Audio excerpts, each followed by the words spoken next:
Tonight on Mark Latham's Outsiders, we've got an Australian Human Rights Commissioner caught out rewriting Australian history to try and build up racial resentment and victimhood in Australia. We're talking to Claire Lehmann about the bizarre long whinging of Yassmin Abdel-Magied. We've got Sophie York from the Marriage Alliance. We've got Zeg's Cartoons, the Outsiders Outhouse, and the Left Loony of the Week. Wow, they've done it again, the lefties, they never let us down. They're always crazy. You stay tuned.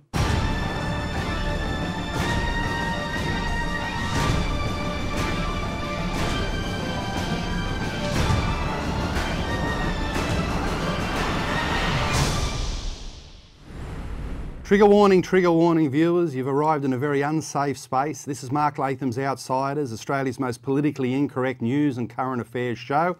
I'm broadcasting in front of the wonderful image of the Spirit of Tasmania birthed at Devonport, Tasmania. What a wonderful sight.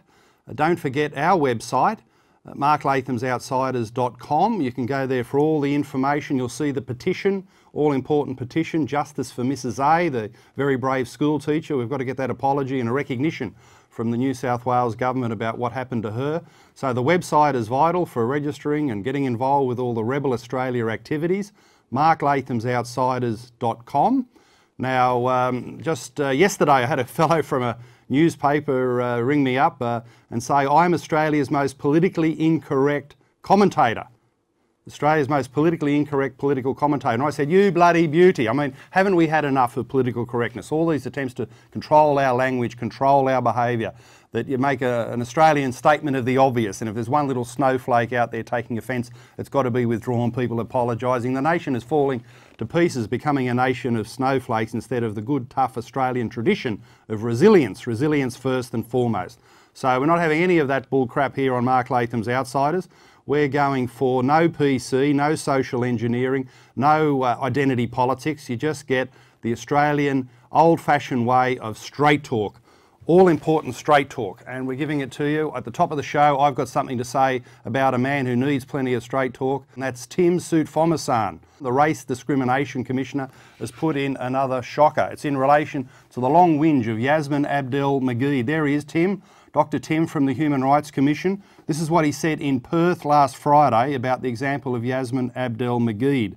Just this week, we have seen a good example of where this culture of sadistic debate, he reckons we're a racist nation, Dr. Tim. We've got this sadistic culture of debate and racism in Australia. And he's saying, following the news that media personality Yassmin Abdel-Magied was moving to London, Yahoo 7, Channel 7, even began running a poll online about whether people supported her moving or whether she should stay and face her critics. It was unedifying stuff, serving only to invite further nastiness against Abdel-Magied, a young, outspoken and opinionated Muslim woman. Well, what was the nature of the poll? We know that Yassmin Abdel-Magied is moving to London. She was promoted through all the Australian systems, the ABC, SBS. She was given a privileged run, way beyond her ability, solely for the reason of identity, solely for the reason that she's a young, dark-skinned Islamic woman with colourful headgear and the like. She was given a dream run through all the institutions, made all these outrageous statements about Anzac Day, about cultural appropriation, about Islam as feminism. And naturally, Channel 7 ran a poll, have your say, about Yassmin leaving. And the first question was, you could vote for no, she should stay in Australia, or secondly, yes, it's good for her to move. It's a good move for her. So, I mean, at the end of the day, this Channel 7 poll was totally innocuous. An imbecile journalist, Liz Burke from news.com, got on there and pressured Channel 7 to take it down. In the snowflake culture, they did that and apologised to Yassmin when all they were doing was asking the Australian people their opinion about a major public figure in this country. Now, what's it come to when this happens? Well, Soutphommasane, unfortunately, is part of the protection racket. He's saying you can't have your opinion about Abdel-Magied, that because she's a Muslim woman, no one can be critical of her. She's been critical about Anzac Day, about our culture, put out the ridiculous statement about Islam as feminism, and yet we're not allowed to comment in return about any aspect of her. The likes of Soutphommasane, this is what political correctness is all about. Soutphommasane at the Human Rights Commission is running a protection racket for her. We can't criticise her, even though she's been critical of a number of aspects of Australia, describing Brisbane, for instance, as white as F-U-C-K. Outrageous statements. Why can't we speak back? They use political correctness. The lefties use political correctness to try and close down debate and to run a protection racket to make the likes of Abdel-Mageid a protected species in our political system. Well, it's not on. These debates are legitimate. The 7 poll was legitimate, and it should never have been taken down through the censorious mainstream media, the likes of Liz Burke at news.com. Now, the second thing that Soot Fomasan has been up to, he's released the text of a speech he gave at his old school, also my old school, Hurlston Agricultural High School in Glenfield, Sydney. This was on the 13th of June, so last month. He's released the text of it, and it's absolutely fascinating. He's reflecting on Anzac Day. This is where Yasmin got into trouble, reflecting on Anzac Day, and Dr. Tim Soot Fomasan, he's not much better. This is what he had to say.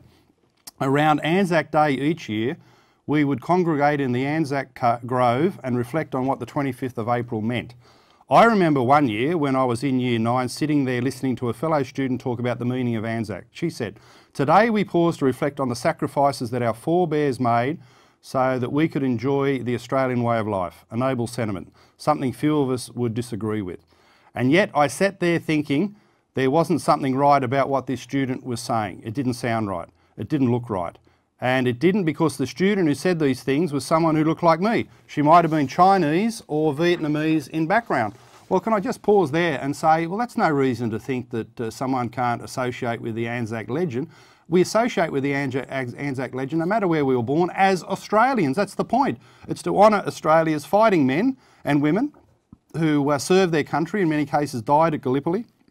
And if you can't associate with that because of the way someone looks, because of skin colour, well, your whole values and outlook are completely warped. We associate and honour Anzac as Australians, not to do with skin colour or racial background, as Australian citizens first and foremost. And then Soot Fomasan goes on in this speech at Hurlston. But sitting there I was thinking, how can she refer to her forebears or my forebears when it was clear our forebears would not have fought in Gallipoli or on the Western Front? So he's saying no Asians fought at Gallipoli on the Western Front. In fact, I knew enough about history at that time, thanks to my history teachers at Hurlston, to know that many of those who enlisted to fight in the First World War as Australians may have well been motivated to keep our forebears out. Remember, this is still an Australia defined by an ideal of white Australia. Well, what's going on here? I'm sick and tired. I'm absolutely sick and tired of all the lectures we get from Soot Fomasan about Australian culture, about being a sadistic, racist nation. He poses as an expert on multiculturalism. Well, he's made a major error of historical fact. A number of Asians fought for Australia at Gallipoli and in World War I. Okay, this is my research from the Australian War Memorial. They say many Australians of Asian descent, including close to 200 Chinese migrants or their children, as well as over 1,300 of Australia's Indigenous population, are known to have enlisted for World War I. So that's from the Australian War Memorial Archive. They're saying many Australians of Asian descent, including close to 200 Chinese migrants or their children, fought during World War I. Now, the most notable of those is Billy the Assassin Singh. Here's a picture of Billy. He had a Chinese father, and he was our crack sniper at Gallipoli. This guy popped off hundreds of Turks on the Gallipoli Peninsula. He was a legend. He was decorated with the British Distinguished Conduct Medal, Billy Singh. How could Soot Fomasan not know about the legendary Billy Singh? He wasn't a product of racism at Gallipoli or any of that crapola.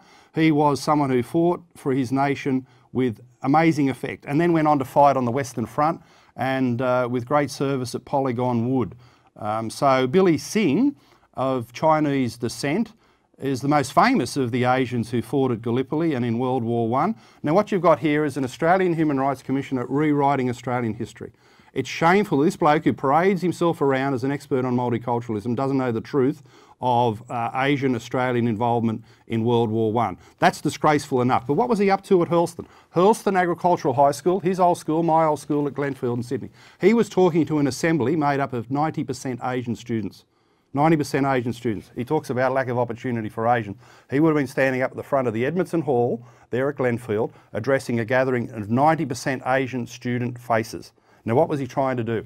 He couldn't say to them, oh, you've all been victims of racism in Australia. They've all got into a selective high school, one of the toughest entry tests in all of Australian education. The 90% of Asian students have got into the selective high school, worked hard, done the tutoring, done the extra work, excelled in the exam and got in under Australia's policy of equal opportunity. We are a land of equal opportunity, and those Asian faces arranged in front of Sut Fomasan at Hurlston are evidence of that. So he couldn't say to them, you kids out there are victims of racism in modern Australia. No, he couldn't say that, so he went back and rewrote Australian history to say to them, don't feel good about being an Asian Australian, because back in World War I, people like us weren't allowed to enlist, weren't allowed to fight, and we were victims of racism. Now that is historically untrue. This bloke is a fraud. This bloke is an absolute disgrace. What he was trying to do at our old school was to make those Asian Australian students feel worse about being an Australian, to feel worse about being an Australian today because of a history that he disgracefully rewrote,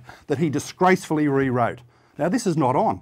This culture of victimhood, this culture of fraud from the likes of Sut Fomasan at the Human Rights Commission, it can't persevere. It's absolutely dreadful that we've got this bloke in any public role in our country. He's a disgrace to his school, he's a disgrace to Hurlston, he's a disgrace to his community in the Asian part of Western Sydney. He's a disgrace to our country and a disgrace to anyone who believes in historical fact and fair play and not telling lies and complete bullshit to these students about the truth of what happened in World War I. Sut Fomasan, get out of public life. Resign, be gone. You are just absolutely pathetic.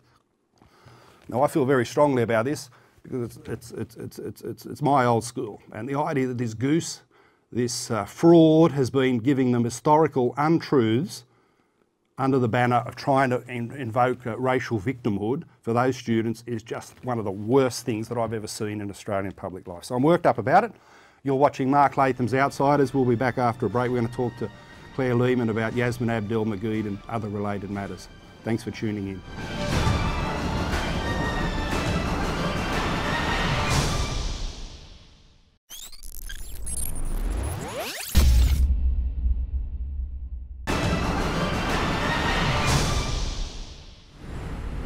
Welcome back to Mark Latham's Outsiders, where I'm joined by Claire Lehmann from Rebel Australia and our resident psychology expert. Thanks for joining us, Claire. Thanks for having me, Mark. Now, you might have seen this amazing long whinging goodbye from Yassmin Abdel-Magied, who's moving to London. We've got Australia's preeminent YouTuber, Independent Man, to give us a take on that, and then we'll get your comments, Claire. But let's listen from the great Independent Man.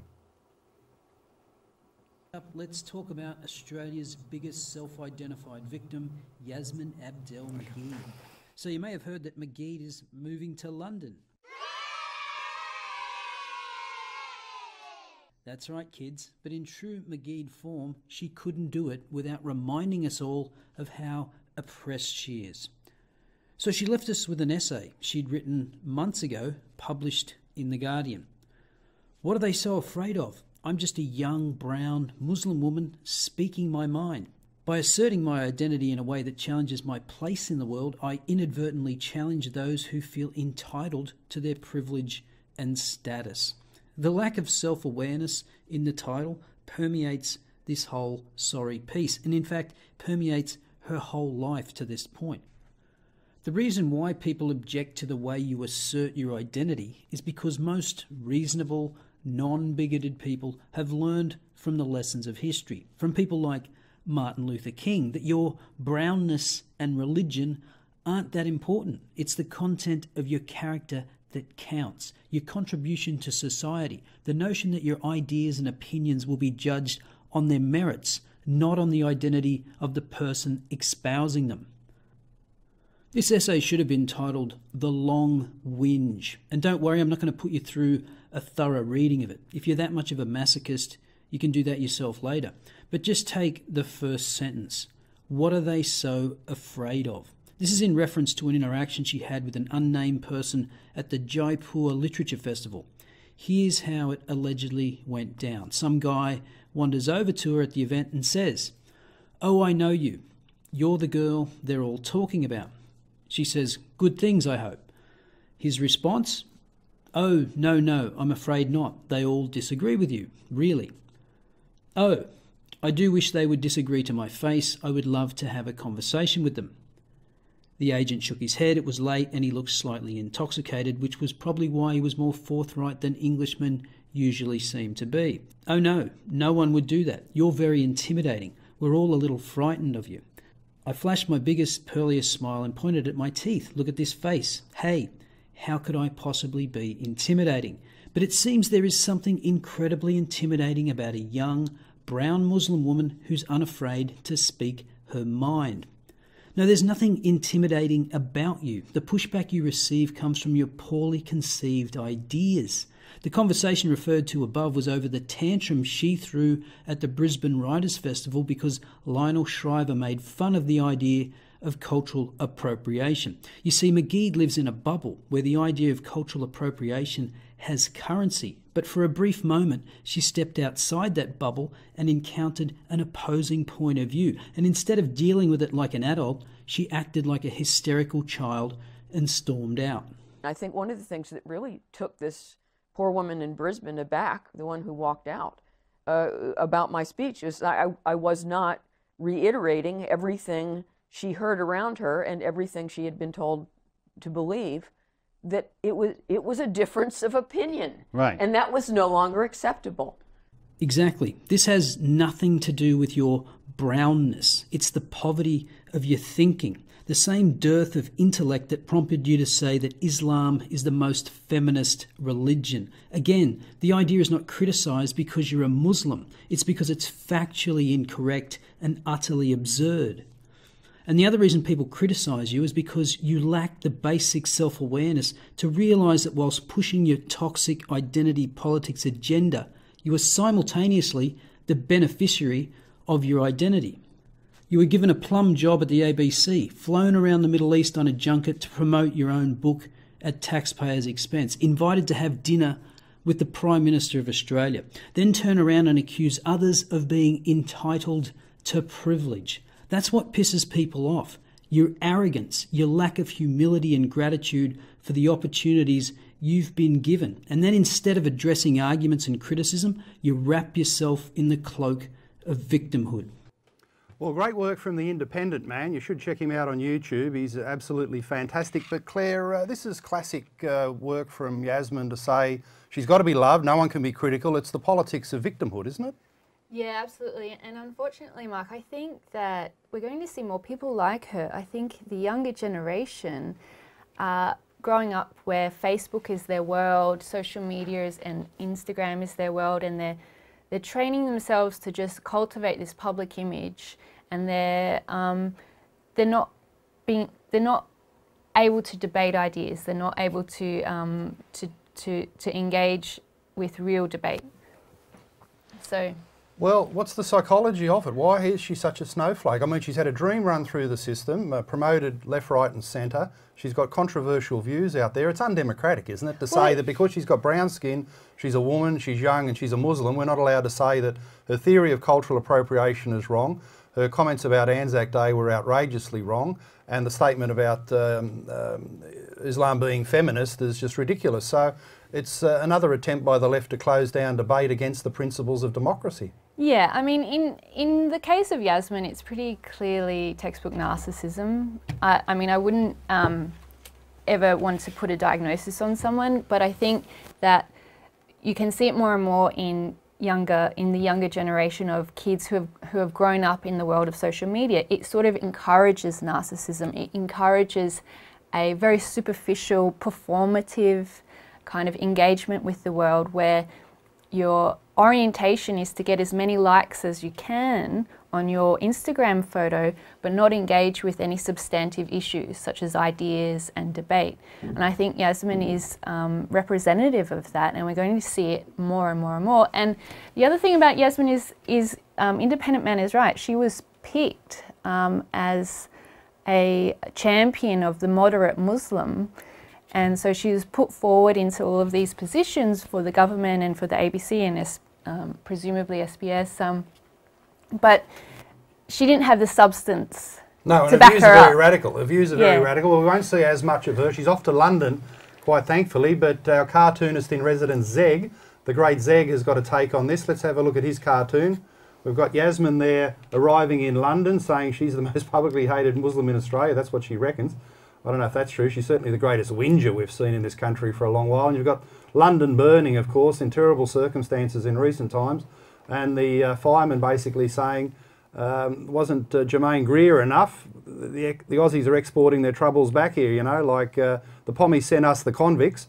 and now we're sending the worst of our riffraff with Yasmin going back to London. That's all that London needs in these circumstances, the absolute last thing they need because of the ridiculous Yassmin Abdel-Magied, where we say bon voyage, farewell, and I hope London's a success, meaning you don't have to come back to Australia. Now, on another issue, Claire, we've got this report that's come out from the Prime Minister's Department debunking the idea of unconscious bias. It shows that once names are revealed in the recruitment process, that in fact white men will be disadvantaged, they won't go through to interview stage, and that Indigenous women, minority groups and women in general will be advantaged. So unconscious bias has taken a big hit in the evidence out of Malcolm Turnbull's own department, but you've done a lot of research on this. It's a load of garbage, isn't it?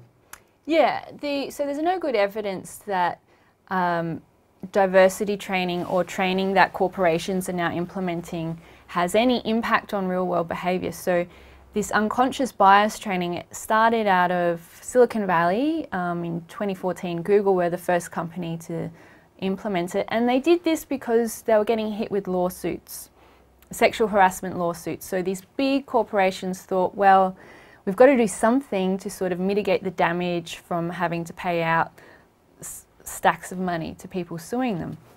So they came up with this idea of implementing unconscious bias training. So it's a load of bullcrap. It's not based on any rigorous research. What research we do have shows that it doesn't work. Didn't it start in Harvard with a test where different images come up on the screen, and white people supposedly, when they saw a black face, were slow to hit the good button, slower than dark people themselves. So hasn't the research got the problem that it's a time reaction rather than a statement of whether a black face is good or bad? We'd all say, you know, what's wrong with a black face? That's good. And isn't there also the problem that one day a person will come in and test as racist under this scheme, and the next day they'll come into exactly the same testing at Harvard, and they'll be seen as tolerant? So it's garbage, isn't it? Well, the idea of implicit bias, I mean, we all have biases. That's a robust finding in psychology, but the idea of implicit racial bias comes out of Harvard. It's been around for about 2 decades, and some researchers developed a tool called the implicit association test, which is like what you say, you have to hit a button to associate good words or bad words with a particular stimulus. Now that test has been around for 2 decades, but the researchers have never been able to show that it corresponds with real world behaviour. So they've extrapolated from the findings that if you're slower to associate good words with a black face, they've extrapolated that that means a person is racist. But they've never proven it. And the problem with this test is that it has very low reliability. So you can take it one day and get a particular score, and you can come back a week later and you'll get a different score. So it's not in the terms of psychometrics, it's not considered a robust tool, and but unfortunately, it's sort of infiltrated into the culture. Well, it suited the left ideology, and it's right through government departments and corporate left companies like Qantas, where the theory of unconscious bias is that it's not, even if someone's not overtly racist, in the back of their mind, in the deep recesses of their mind, they'll still only recruit people who look like them. That's the unconscious bias. And I've spoken to a lot of people who receive this training in the Australian public sector, and they say, well, it doesn't make any sense because it's like a superstition that if it's so far in the recesses of my mind, if it's unconscious, how can it be a bias? What they're actually saying is that people have lost control of their faculties, which in the age of enlightenment, the age of rationality, doesn't make any sense. We've gone past these medieval superstitions, haven't we? And exactly. And how can you control your faculties? How can you train yourself out of your bias if you're not in control? If you're not control, exactly. That's the ultimate problem. Now we've got one other item to have a look at in the field of, I suppose, an unconscious bias and the wackiness of the Labor left. Here's some leaflets that we've uncovered from the Labor Party campaign in the local government area, the Stanmore ward in inner Sydney. These are the leaflets that they had on display at their campaign launch on the 29th of June. They had present Senator Jenny McAllister, Joe Halen, the local state member of Parliament, Carmel Tebbit was there, the former state member and minister, partner of Anthony Albanese. Now, Claire, what can we say about this? These are the leaflets that the Labor left women are campaigning on in a municipal campaign in Sydney. The nasty woman of the inner West unite. I mean, there's a reference to what Donald Trump said about Hillary Clinton. It doesn't seem to have any resonance in Australia. And then worst of all, they've got a leaflet there saying, give me the confidence of a mediocre white man. Really? Bringing skin colour? The modern Labor Party campaigns on skin colour? I mean, this is the new racism of Labor. Give me the confidence of a mediocre white man. And how can they be building up any sort of aspiration or support for Australian women to say that the level of aspiration is so low that a woman should just have the confidence of a mediocre white man? All the women in my life have got the confidence of the world's greatest white man, if you want to put it that way. They are so bubbling with confidence and achievement. So why is modern Labor talking down and insulting Australian women this way? I think there's a miscalculation there. I think they're adopting some of this fringe, extreme rhetoric from America, and I don't think it's going to work here politically. I think the Labor Party has to be very careful in Australia because we have compulsory voting. That means, by definition, you have to appeal to the centre, and I do not believe that mainstream women consider themselves nasty, consider themselves antagonistic to the average everyday bloke. Julia Baird went on about this business, some evidence from a British magazine that women haven't got confidence, but that evidence looked faulty as well, that research looked faulty as well. Yeah. Do you take it as an insult to say someone like you wouldn't have confidence in life and you aspire to nothing more than the level of a mediocre white man? Yeah, personally, I would find it insulting, but more than anything, I'd find it alienating because, you know, as a woman, I know plenty of white men who aren't CEOs, who aren't, you know, Olympic champions, and you could call them mediocre, and I don't want these men to be, you know, a political punching bag. You know, it offends me as a human being more than anything, not as a woman. It just, that kind of nasty rhetoric, it's offensive. It doesn't appeal to the better angels of our nature. No, it doesn't. The Labor left have lost the plot. They've engaged in identity politics. Talking about white skin colour is loopy enough in itself. This is right there in Albanese's electorate. He's all over it. He had a problem with the 457 ad, said not enough dark skin in the ad, too many white people in the ad. He's an anti-white racist as well. This is reflected in their leaflet. Claire, I want to thank you. You had the confidence to come on our show. You had the confidence, proving how stupid and wrong the Labor women are. You had the confidence to come in. Thanks for your contribution.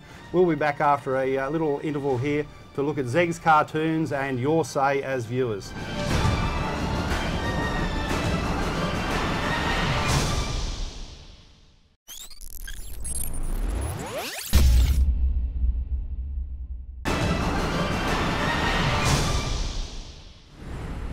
Now, one of the highlights of the show each week are the cartoons of the great Zeg. You met him last week on the show. He'll be back next week to have a talk about his wonderful illustrations and sense of humour. So it's always great to see Zeg's work. For this week, he's got a cartoon on Pauline Hanson, the ridiculous news that CASA, the Civil Aviation Authority, might be running some investigation because Pauline was operating a drone off a balcony at a Townsville hotel. Zeg there is saying that they've been authorised to use deadly force on the target. Oh, the military's coming in, the drone pilot must be a terrorist. Oh no, worse than that. Worse than that, as far as the media is concerned, it's Pauline Hanson. So Zeg, a wonderful reflection there on an absurdity, officialdom, bureaucracy gone nuts in Australia if they were to take any action against Pauline Hanson.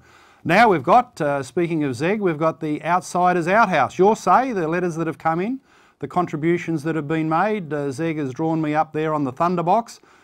Look at the email address there. If you've got opinions you want to submit about the show, about the issues of the day, it's mark.latham@therebel.media. mark.latham@therebel.media is the email address. We've had a contribution already, the viewer who sent in those ridiculous Labor Party leaflets from inner Sydney, and we've also got a very important letter that's come in from Jo, a non-government high school teacher in New South Wales. She writes as follows, and again she mentions Pauline Hanson.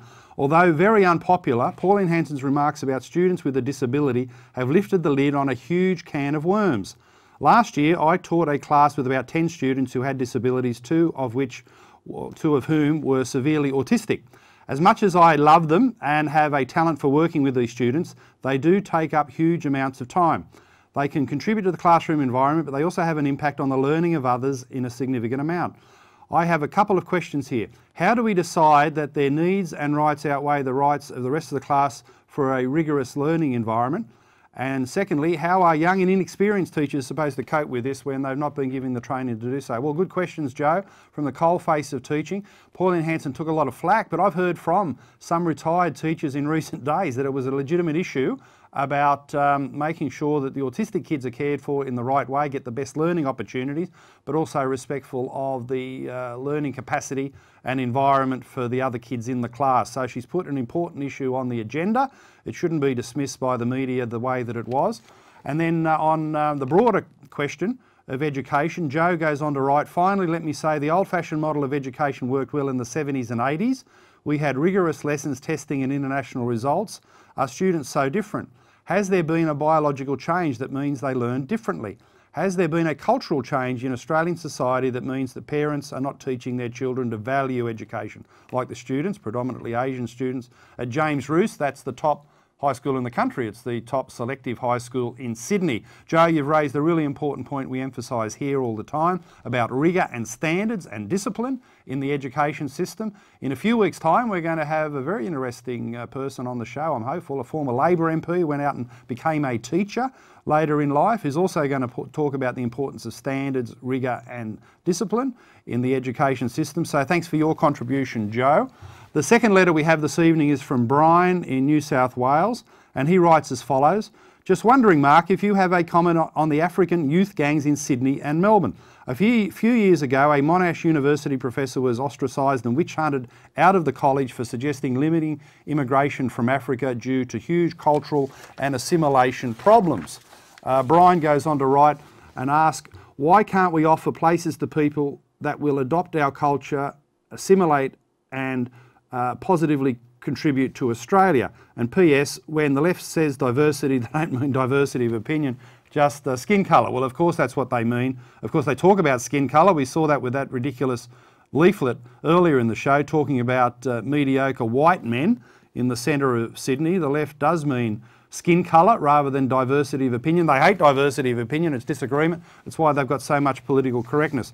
Now, Brian, on your substantial issue, I think the problem of these African youth gangs, it's called the Apex Gang, Sudanese youth, it's mainly in Melbourne. I think it's a bigger problem in Melbourne than Sydney. I'm told behind the scenes, Immigration Minister Peter Dutton is doing some things to limit the immigration, the future immigration from these troublemaking sources, so that we haven't got an ongoing problem with African youth gangs. If it hasn't worked, then the proper policy is to say if they're coming from a particular country, turn off the tap. We don't want the troublemakers coming in, and behind the scenes Dutton is doing that. That's what I'm told. It's to his credit, and hopefully, Brian, that addresses your concern.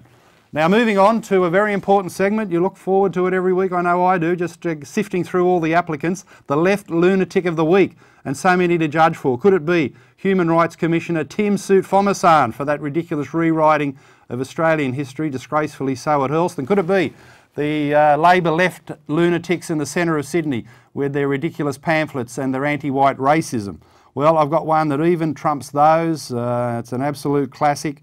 Van Badham. Here's Van, have a good look at her. She wrote in the Guardian newspaper in the week just past under the heading, "The Trump effect is making me eat donuts without shame." Now here is the Badham thesis, if you can call it that. I mean, this just blows my mind. Her argument is that Donald Trump said some things that are supposedly unkind to women and their appearance, like the breakfast show host in the US who's had the facelifts. And because Trump is unkind to some women, Van Badham says all men are like that and there's no point undertaking beauty tips and beauty treatment to try and look appealing, look sexually appealing to men. So Van has said she's going to eat as many iced donuts as she can. She's scoffing them down.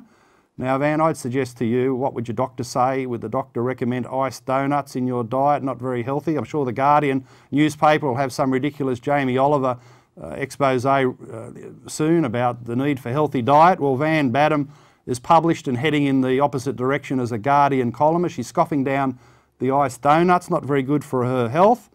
And I don't think, realistically, without getting too personal, she's in any position to be adopting that dietary habit. So our left lunatic of the week is Van Badham. The great Zeg has got something to say about it. Here's his drawing, reflecting on it. There she is, Van Badham with the donuts going down. That's Van in the middle. You can see the previous winner, Clementine Ford, on the right-hand side. That one from the first week, the academic from Newcastle. But Van in the middle, rightly wearing the title, Left Lunatic of the Week. And I mean, this is the craziness, the problems, the mental problems of the left. Imagine being so hung up on politics, so obsessed with politics that a politician like Trump, Van Badham, will never meet Trump, never has met him. Fancy being so obsessed and paranoid about his words on the other side of the world that you decided to eat and scoff down truckloads of iced donuts to do harm to yourself. Wow, that is a new level of left lunacy. Just when you think they can't get any crazier, the left, they don't let us down. They go out way zanily so onto another planet. Van Badham, what an absolute joke. That's our segment there, a lighter side of Mark Latham's Outsiders. Great work by Zeg and all the people who've written in. I really appreciate it. And after this short break, we'll come back with Sophie York to talk about the same-sex marriage debate. All important.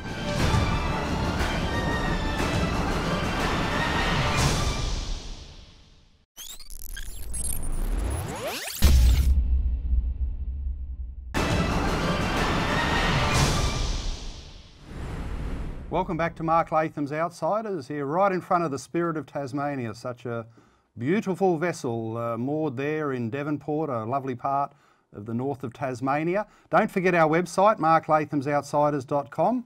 There's the address on the screen, marklathamsoutsiders.com. It's my great pleasure to say, for our final segment this evening, I'm joined by Sophie York, who's a very accomplished person, an author, a lawyer, a university lecturer, a naval officer of 25 years, and now, Sophie, the spokesperson for Marriage Alliance. How do you find all the time? And what can you tell us about your important work on this question of same-sex marriage? Okay, well, we formed about 2 years ago, Mark, Marriage Alliance, because we realised that there needed to be a voice for people who actually support marriage in Australia and want to preserve it as it is between a husband and wife.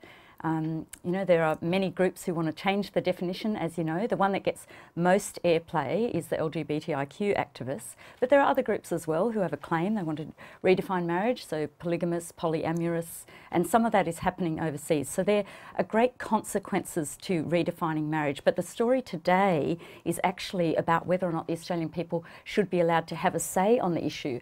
And of course, the Coalition went to the last election saying that they would have a say, and that was part of the policy that was offered to them, and the Coalition got into government on the strength of that, and then they didn't get it through the Senate, which is a great shame. Because it would have been on the 8th of February, wouldn't it? The vote would have been settled in early February. That's right. And what happens with a plebiscite is that there's a yes and no case, so the public end up hearing the full story on both sides of it, so they can go and have a vote fully informed and have time to pause and reflect and think about it and make their own decision and in the privacy of a ballot box. So it's very important that there is a people's vote. Now, away from the issue itself, whether or not people support same-sex marriage, there's the process question, which seems fundamental to what's going to happen. Now, yesterday, the news poll in the Australian newspaper showed quite a turnaround in public sentiment. Back in September, 48% of people were saying let the Parliament decide on same-sex marriage, and only 39 were saying have a plebiscite. That's now almost a mirror image in the poll taken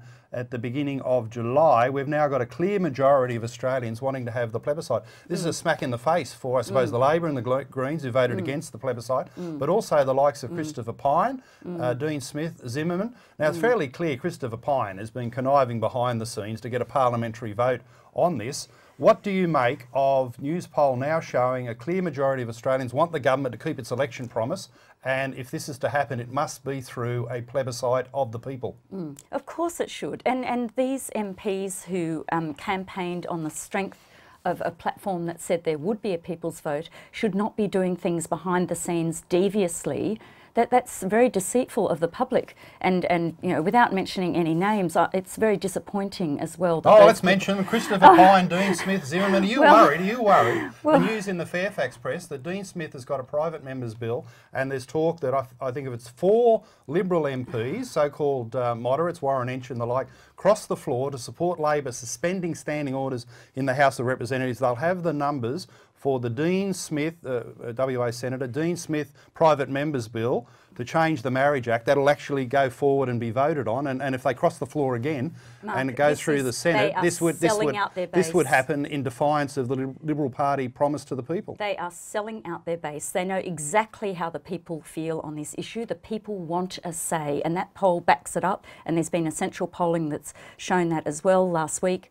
And it says overwhelmingly that Australians want a say. They want to know, what does redefining marriage mean? Marriage is the building block of our society. It's served Australia very well. They want to know what the impacts will be. Will it affect other laws? Will there be consequences? What will be taught to the children? They've had a bit of a sense of that through the Safe Schools education program, which wanted to inculcate their children in all sorts of weird and wonderful sexuality, bisexuality, trans, pan, you name it, chest binding, penis tucking, the whole works. They don't want their children to be bombarded with all that. They want them to have a proper education, and parents actually want to reserve the right to raise their children in accordance with their own moral convictions, not have schools... We've got Malcolm Turnbull in a lecture in Britain saying that the Liberal Party should be a progressive party. That's what he said in his Disraeli lecture earlier this week in Britain.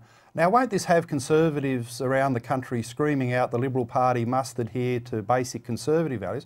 And one of those would be to send a big message to Pyne, Smith, Zimmerman, Ench and the like, that it's not on to break an election promise, and at a minimum, the party must adhere to the plebiscite. Yes. And if so-called progressives are to have their say, it should be in a vote of the people. So this sort of shenanigan, this sort of Turnbull rhetoric as well, Conservatives around the country must be drifting away, must be evacuating from the Liberal Party cause in vast numbers. It's a major concern, isn't it, for the base of the Liberal Party? Yeah, what it causes is unnecessary division. We all know what the policy was, what was offered to the people, and the Prime Minister has, as far as I'm aware, he still is honouring that he will preserve marriage as is, that it will not be tampered with, that it would only ever be looked at after a plebiscite, and if the plebiscite result was yes for change. So as far as I'm aware, the Prime Minister still is honouring that position that he took to the voters, and the voters gave him government on the strength of that. Yeah, and how important is it? So all these machinations are deceitful, and they're really not appropriate.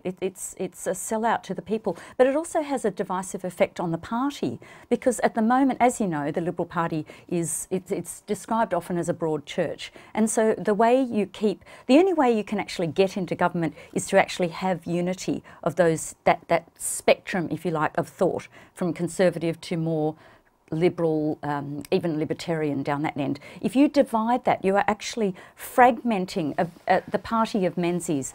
Menzies himself, if you talk to his daughter, Heather Henderson, that wrote Smile for My Parents, he was definitely a social conservative, and you can read her book, you can read many books on him. To now recast the idea him... that Menzies would ever support same-sex marriage is just yes, ludicrous. that's right. I mean, yeah, it's that's laughable. just recent invention. Laughable. Yeah, that's right. And I think it's not paying tribute to his memory to start recasting him and putting words in his mouth, and it's not fair to his legacy. But it's very divisive to the Liberal Party. I think that people, those MPs who actually get in on the strength of being part of that wonderful legacy, should then not turn around and backstab it or blade it and ruin it. I think that's very wrong. I mean, as you know, the Liberal Party is about to have a convention looking at whether in the New South Wales division there'll be one member, one vote. And I think that's a very important stage that the party's going to go through. New South Wales division is a very important division with the number of MPs there. And so that kind of thing where you actually are going to acknowledge that there are these different views, but united you can have a very good government. But if these MPs want to make a name for themselves or to go against the policy that they put to the people, then I think it'll have a devastating effect on the Liberal Party. And Sophie, can I just ask quickly, were you surprised at the results of the 2016 census released last month, which showed that just 47,000 Australian couples identify as same-sex? Yeah. Such a small proportion of the population. We're turning politics upside down. 0.38% of the population. So what we are saying here is change, what they're proposing is to change one of the building blocks of our society with all the consequences, which, by the way, they're not revealing. It's very interesting. If you build a building in Australia, you have to do an environmental impact report. Here they are proposing to redefine marriage, redefine the living cell of our society, the building block of our society, and we are not being told about the impacts on freedom of speech, privacy in the workplace, children's rights, parental rights. Freedom of speech is probably a major one. We're already seeing in countries overseas where they're being forced to use certain pronouns, and they're stripping gender from not only marriage but also from the training that they're giving children, and also even from the use of toilets, bathrooms, things like that. There are now lawsuits overseas on all these issues. The consequences are very important, and yet we are not being told anything. A plebiscite, we would be educated about this, the public would be informed about it. It's so important that we have this. The people are entitled to a vote. We had a vote on the national song, on the anthem.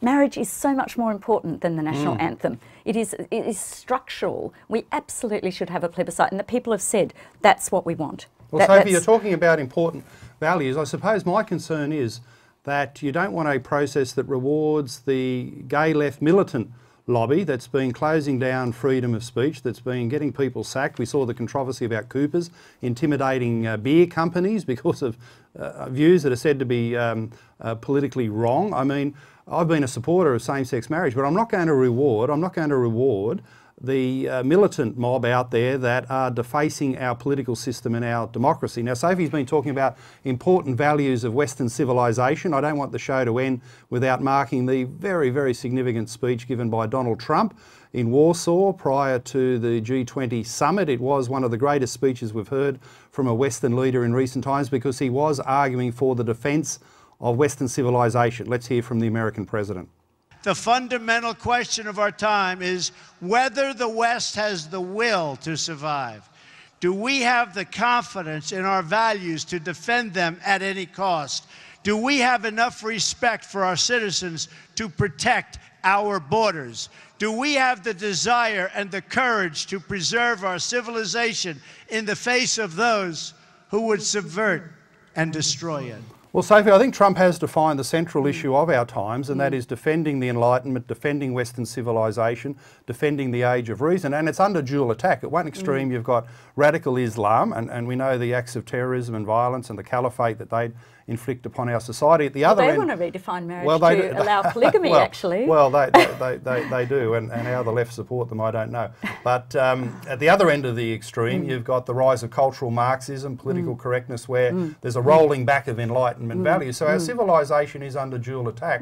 What you're talking about very much is in tune with Western values. So we've got to be vigilant, haven't we, in defending our civilisation. Yes, Professor Jordan Peterson of Canada, he said, I will not use these new pronouns. I will use the English language. I'm free to do that. And he said, we disrupt culture at our peril. That is what is happening here. It's an experiment. They are disrupting our culture. But it was a hard-won culture. The West was hard-won. These freedoms, people have died for these freedoms. Freedom of speech, freedom of religion, freedom of conscience, parental rights over raising our children. Children having a mother and a father, and the state protecting that. You've raised a very important point. It would have been unthinkable 10 years ago to think that the age of Enlightenment could be rolled back, that we would have an assault on science, on knowledge from post-structuralist Marxism through radical gender theory and the like. But these things are happening. We talk about them here on Mark Latham's Outsiders. You don't hear enough in the mainstream media. That's why we're here as your forum to give you the straight talk. Politically incorrect, yes, and very proud of it, absolutely. If I'm Australia's most politically incorrect commentator, you bloody beauty, we're doing it here on the show. Thanks for watching us. We'll be back next Wednesday to talk more politically incorrect, straight talk and common sense. Thanks for watching.